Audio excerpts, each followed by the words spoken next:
ओम तिकडे ना कधीच कढी खात नाही आणि इथे तो आता कढी भात. आता हे मी खाते आणि मग आवडते. ठीक आहे.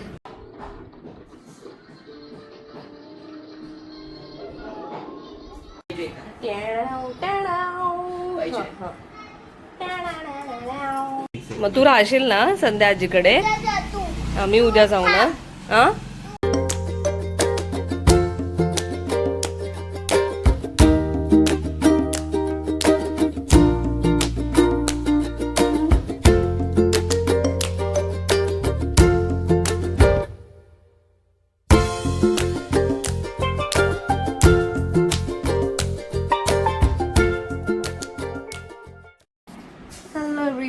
Welcome back to प्रिमो blogs. वाजलेले आहेत दुपारचे 11 आणि सकाळचे 11 सॉरी. आणि आता आम्ही उठून वगैरे झालेलं, थोडंसं नाश्ता पाणी करून झालेलं आहे. माझं वर्क फ्रॉम होम चालू आहे. आज शेवटचा दिवस आहे इथला. उद्या back to Mumbai. Bag packing करायची आहे. ते अजून भरपूर काम आहे. आज थोडं बाहेर पण जायचं होतं मला, तर ते पण काम राहिलं आहे. ते बॅग पॅकिंग करायची आहे. आणि ओमचं काय नाही, ओम आता इथेच राहणार आहे. सो आता बघा ना ओमचं किती विशेष आहे. ओम तिकडे ना कधीच कढी खात नाही आणि इथे तो आता कढी भात खातो. काय खातो बेटा तू? का जाऊ?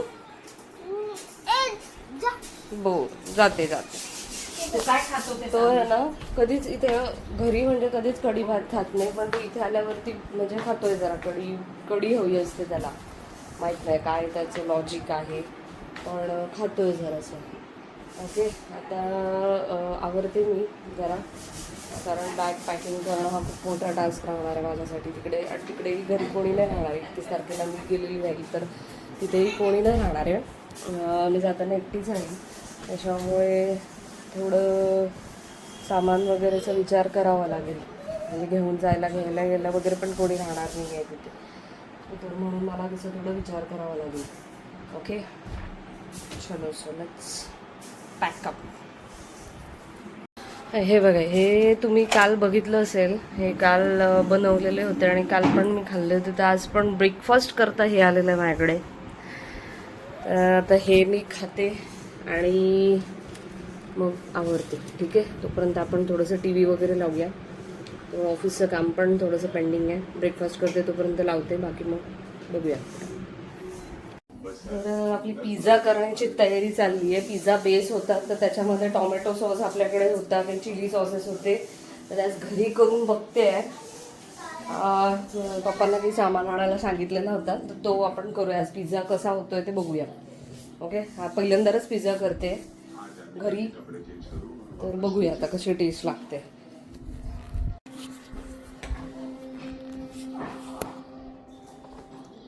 थोडं ग्लिसरीन माझ्याकडे होतं, तर इथे ना पडून राहतं. त्याच्यामुळे मग मी हे ना तिकडे घेऊन जाते, जेणेकरून ते वापरणं होईल थोडंफार प्रमाणात. ग्लिसरीन छोट्या छोट्या बॉटल्समध्ये घेऊन जाते.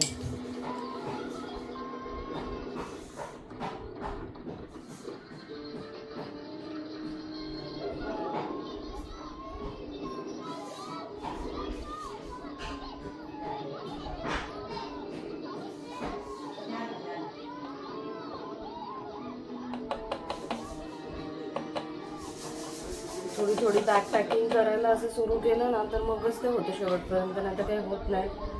बरेच दिवस झाले ह्याच्याने केस जरा सॉफ्ट राहतात, म्हणून मग मी हे चढवते. इथे राहायची तेव्हा लावायची, पण आता काही जमत नाही एवढं फारसं, म्हणून म्हटलं तिकडे घेऊन गेले ना तर यूज तरी होईल. आता बघून घ्या माझ्याकडे आधीच, कारण आता आहे ना हेअर कटिंग करायला जाते, तर आधीच बघून घ्या पूर्ण माझे केस कसे.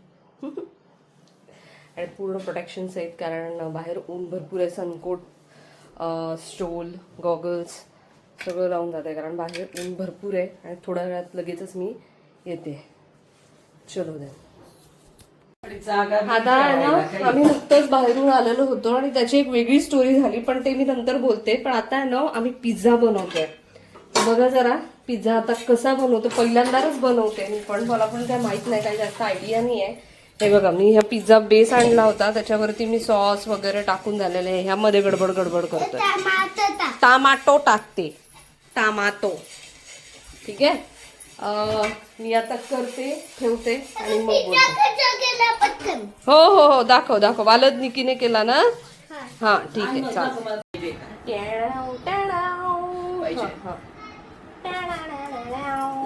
हे बघा माझे केस, छोटेसे केस आहे ना. आता छोटे केस केलेत मी, कारण की काय झालं होतं ना, मी जेव्हा आता ते पार्लरवालीकडे गेली ना, तर त्या पार्लरवालीने मला सांगितलं की तुझ्या केसांमध्ये खूप जास्त डॅन्ड्रफ आहे, खूपच जास्त आहे.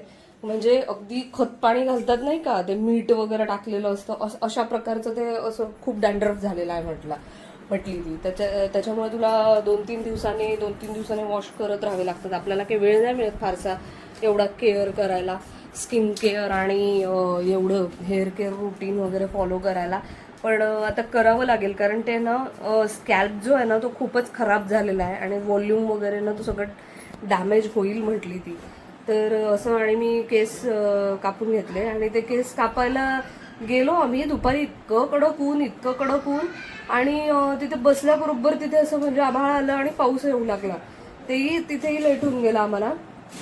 त्याच्यामुळे आमच्या बाकीचे कामही पेंडिंग होती, तर ते पण राहून गेलं. आम्हाला जरा रोज वॉटर वगैरे आणायचं होतं, तर आणलं आम्ही मार्केटमधून. गेलो होतं, झिमझिम पाऊस होता, तेवढ्यात जाऊन आलो. आणि नंतर मग आणखी काहीतरी स्टॉल वगैरे घ्यायचा होता, पण तो काही जमलं नाही आमच्याने. आम्ही तर त्याच्यामुळे मग ते राहून गेलं. आणि घरी आल्यावर असा मेनू ठरलेला होता की पिझ्झा बनवायचा आहे, पण पिझ्झा सुद्धा बोंबलला. तुम्हाला जे मगाशी मी दाखवलं ना, तो पिझ्झा गेला जळून. ते तव्यावरती काही फारसं होत नाही. ते मम्मी म्हणत होती की त्यांच्या शाळेतल्या मॅडम वगैरे करतात, ते जाड तव्यावरती ठेवून आणि मग त्याच्यावरती झाकण ठेवून वगैरे करतात, पण ते भाज्या एकदम कच्च्या राहिल्या. त्याच्यामुळे मग ते भात वगैरे असं खाल्ला मी काहीतरी फोडणी वगैरे घालून, पण ते पिझ्झा काही चांगला नाही झाला, त्याच्यामुळे मूड ऑफ होऊन गेला. आणि ओमने पण खूप राडा घातला. शेवटी तर मला तर असं वाटायला लागलं होतं की हा राहतो की नाही. लाईट गेलेली होती ना, त्याच्यामुळे थोडासा रडायला लागला तो. आणि मग रडण्यामध्ये म्हणायला लागला मला, तू जाऊ नकोस म्हटलं उद्या. तर मला तेव्हाच असं वाटायला लागलं की अरे बापरे, हा राहतो की नाही राहणार आहे, आता खूप मोठा प्रश्नचिन्ह आहे. आता काय करावं. माझंही थोडंसं मन सॉफ्ट होऊन गेलं होतं. आठवण तर येणार आहे त्याची नक्कीच भरपूर. आता खूप दिवस राहणार आहे तो इथे, पण माहीत नाही आता किती दिवस राहतो. त्याच्यामध्येच काही मूड चेंज झाला तर मम्मी वगैरे म्हणते आम्ही आणून देऊ त्याला तिकडे. पण बघू आता, होपसो राहतो. आता खेळतोय चांगला. आता म्हणतो की तू जा तिकडे, घरी जा, मी राहतो म्हणतो इकडे. बघूया आता काय. तोपर्यंत माझी बॅगपॅकिंग चालू झालेली आहे. चालू म्हणजे झालेलीच आहे. बॅगपॅकिंग मगाशीच केलेली होती मी, पण आता हे केलं मी. एक दुसरा लॅपटॉप पण घेऊन जायचा होता, पण आता ते घेऊन कशी जाऊ मी बॅग. तेच आता मम्मीचा जीव आहे ना. मम्मी मला विचारते बघ, ही बॅग पण तू घेऊन चालली का? अरे घेऊन जा, तेच म्हणते. नाही, तुला पाहिजे असेल तर राहू दे, ते मी माझ्या बॅग मध्ये टाकते. मम्मीला भेटलेलं आहे ते, आणि मम्मीला जे भेटलेलं असतं ना ते मी घेऊन जात असते. मी इथून घेऊन जाते, लंपास करते, असं असतं. खेळतोय रात्री. ओम राहणार आहे ना तू बेटा? हा हो म्हणतोय. आता मस्त राहणार आहे. हा, मी जाऊ ना मग उद्या.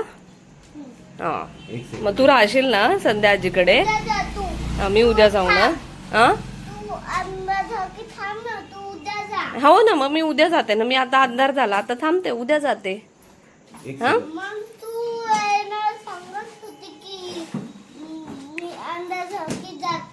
हो ना, मग जाते ना बेटा. हा, उद्या जाणार आहे सकाळी. बरं ठीक आहे.